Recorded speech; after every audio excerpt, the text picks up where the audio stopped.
Good evening. I am Reverend Dr. Bernice A. King, daughter of civil and human rights leaders Reverend Dr. Martin Luther King Jr. and Mrs. Coretta Scott King. I want to first thank the Holy Father, Pope Francis, for inviting me to join you this evening for One Health for All. Unfortunately, due to the current pandemic, I can only wish to have been with you in person. I am hopeful that someday I will. In these few minutes given, I want to share with you my reaction to the coverage on the COVID pandemic today.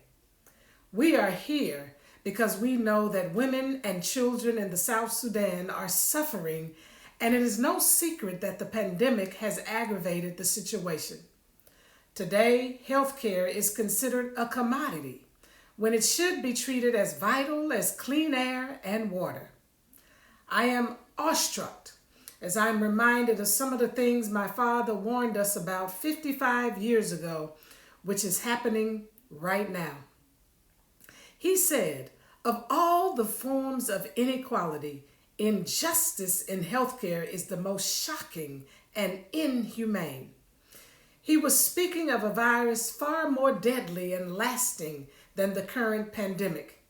He was warning us of an ailment that corrupts the heart and infects the minds of leaders and spreads like wildfire. In his book, Where Do We Go From Here? Chaos or Community, my father did not pose a rhetorical question, but rather solicited the need to truly examine humanity's progress against what it values most. He foresaw humanity's growing dependence on technology, the growing separation between white people and people of color, and the widening economic gap between the people of wealth and those impoverished. I am sorry to say, ladies and gentlemen, that to this day, this disease lives, and it harvests off of the souls of the many citizens of our respective nations. He was speaking of what Pope Francis calls the virus of individualism. If my father, Reverend Dr. Martin Luther King Jr., were alive today, he would agree with the pontiff and say that if we want to do away with this virus, then we need a revolutionary strategy to destroy the root cause. He warned us that we as a society must urgently seek a cure so strong that it must do away with the triple evils that leach onto those infected with this virus for its very survival.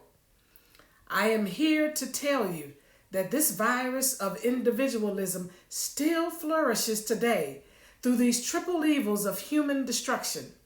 My father identified these evils as poverty, racism, and militarism.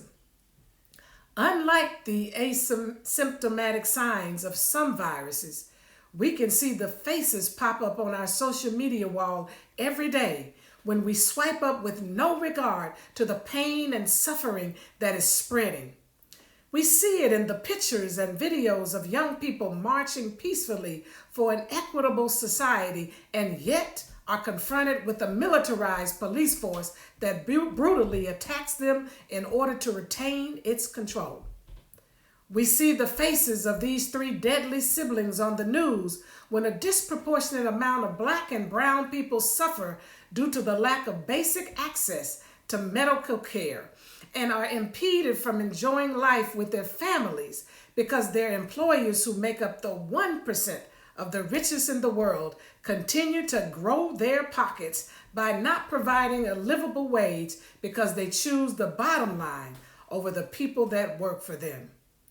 We ignore these three kinfolk when we read in the headlines that COVID-19 is being weaponized to perpetuate fear and silence the suffering in order to support the corrupt power of some global leaders that choose to run to the aid of an ailing economy with no thought of rescuing the people they have been called to serve with the much needed remedies that are available and accessible to some populations in hospitals today. That is why I am here to say with the same urgency my father said then, that we have a serious need for an examination of our social climate around the world in order to save humanity. Ladies and gentlemen, humanity is grasping for air right now, beckoning all of us to provide the necessary cure for this virus of individualism, and we must act now. Our world is in desperate need of a cataclysmic shift to not only preserve our civilization, but to save the very soul of our humanity. We have an opportunity to turn the tide of these current inhumane and unjust world conditions. We must seek a soul-piercing response that would lead to a shift in the culture and climate of the world. If we don't radically shift our values, goals, and even our priorities, as my father predicted, we will head down the path of sheer chaos and self-destruction. He gave us a strong warning when he said we are faced with the fact that tomorrow is today. We are confronted with the fierce urgency of now. In this unfolding conundrum of life and history, there is such a thing as being too late. He went on to say, we still have a choice today: nonviolent coexistence or violent co-annihilation. This may well be humankind's last chance to choose between chaos or community. I must tell you, it pains me to say that my father is right. This may be our last chance to shift from a power-centered world to becoming a more people-centered world. It is necessary and urgent to shift from a reign of violence to a just, humane, equitable, peaceful, and sustainable world, which is what he called the beloved community. This is a true and realistic society that resorts to addressing problems nonviolently without bitterness. In this beloved community, care and compassion drive government and business leaders' decisions on healthcare, livable wages, and the preservation of the environment. In light of this, we must shift our perspective on power as an external source that we manage, and instead opt to tap into a greater sustainable power internally called love that we embody. My father's words are instructive here when he said that power without love is reckless and abusive, and love without power is sentimental and anemic. He went on to say that power at its best is love implementing the demands of justice, and justice at its best is love correcting everything that stands against love. Now, it's not too late to shift from chaos to community. It's not too late to shift from being a power-driven world.